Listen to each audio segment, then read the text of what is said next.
Hi everyone, this is my classroom library audit project by me, Kayla Flores. In this presentation, I will evaluate the cultural responsiveness of our classroom library, focusing on how well it serves as both a mirror and a window for our students. The aim is to identify strengths and areas for improvement in categories such as gender, race, family structure, language, disability, and economic diversity. These evaluations are based on comprehensive audit of our library and are informed by demographic data from our classroom, which consists of diverse groups of 4-year-olds in Long Beach, California. Our classroom is composed of 10 female, 15 male students with racial diversity, including 3 Black, 5 Asian, 5 Latinx, and 12 white students. Additionally, 8 students are multilingual, speaking languages other than English at home. This demographic data is critical for understanding whether the library adequately reflects the identities and experiences of the children and offers them opportunities to learn about other experiences and cultures. So our gender representation in the library. The audit revealed that the library has 6 books featuring female characters, 20 featuring male characters, and only 1 with a non-binary character. Additionally, there are 27 books with non-human characters. This imbalance indicates that male characters are significantly overrepresented, which may limit female and non-binary students from seeing themselves reflected in stories. Including more books with strong female and non-binary characters would help create a more equitable gender representation and provide students with diverse role models. So one of the books that I have picked out was Julian is a Mermaid. This book features a gender non-conforming comforting child and performs a positive portrayal of self-expression. So race and ethnicity representation.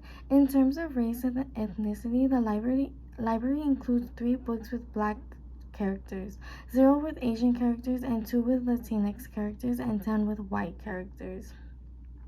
To provide a library that serves both a mirror and a window, adding books that celebrate Asian and Latinx cultures.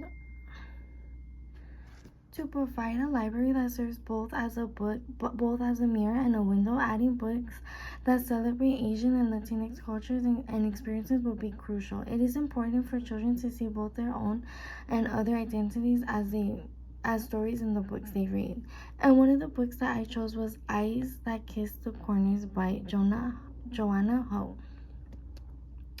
Family structure representation. The library includes 5 books that feature diverse family structures beyond the traditional nuclear family. One of the books that I picked out that I feel would be perfect with this was Stella Brings the Family by Marion Bean. The reason is the book portrays a non-traditional family structure with 2 dads. It would help broaden the library's representation of diverse families and show students different types of family dynamics beyond the traditional model. For language diversity, the audit found no books featuring characters who speak languages other than English. Given that 8 students in the classroom are multilingual, this is a significant gap. Incorporating books in various languages featuring multilingual characters will not only validate the experience of the students, but also introduce all children to different languages and cultures. One of the books that I felt that would be the best pick was Mango, Abuela, and Me, which this story features a bilingual Spanish-English family, making it perfect for reflecting the multilingual backgrounds of some students. For disability and representation, unfortunately, the library lacks any books featuring characters with disabilities, either as main or supporting characters. This is missed opportunity to build empathy and understand among students. To create an inclusive environment, it is essential to include books that portray characters with various physical and cognitive and emotional disabilities. Such books can help normalize this experience, promote acceptance, and ensure that children with disabilities see themselves reflected in stories they read. And one of the books I picked out was We Move Together. The reason for this is the book focuses on disability representation and inclusivity, showing children with different physical abilities and mobility aids. It would provide a necessary mirror for students with disabilities as a window for others to build empathy and understanding. For the economic and diversity of religion, the library currently has no books that addresses economic diversity or features characters participating in religious practices. For this, I picked out a book that would fit perfect, which is The Last Stop on Market Street. This book addresses economic diversity and highlights the experience of characters from low-income communities. It would provide students insight into different socioeconomic realities, which is currently missing in the library. Settings in the library books. The library shows a strong representation of rural settings with 15 books, while urban settings are represented in only 2 books, and suburban settings in 5.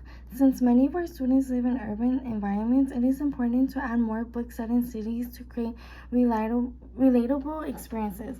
This would help children to see their own lives mirrored in stories and also provide insights into different geographical and social settings. And these are just some of the books I picked out, which is Uptown, Tar Beach, and Carmela Full of Wishes. For the mirror and window analysis, the library does well in mirroring urban settings and racial diversity, while the window analysis provides some windows into rural settings and imaginative worlds through non-human characters. It fails to provide insights into the diverse racial, linguistics, and cultural identities that are important for developing empathy and broader worldwide among students.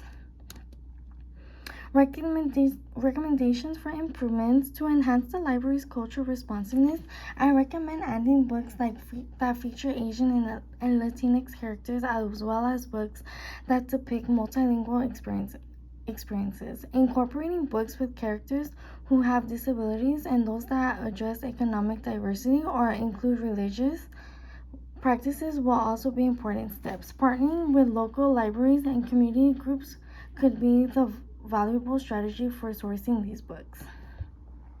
In conclusion, the audit highlights strengths in the rural settings and the presence of non-human characters, but significant gaps remain in the racial, linguistics, and disability representation. A more culturally responsive library is essential for fostering empathy, understanding, and reflection among young children. By addressing these gaps, we can create more inclusive learning environment that supports the development of all students. And here are just some of my references.